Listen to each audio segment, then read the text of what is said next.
em ơi, giờ cứ có tiền thì dùng keo, ít tiền thì dùng xi măng hả? Hả? Không phải có tiền thì mới dùng keo, ít tiền thì dùng xi măng đâu chị.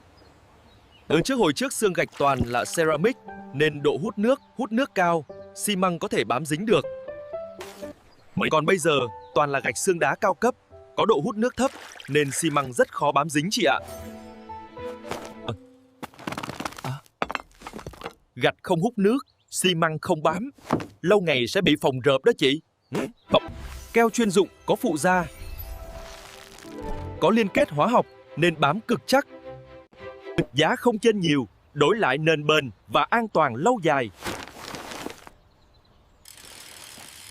Thế bây giờ chị nên dùng loại keo dán nào vừa tốt vừa hiệu quả hả em?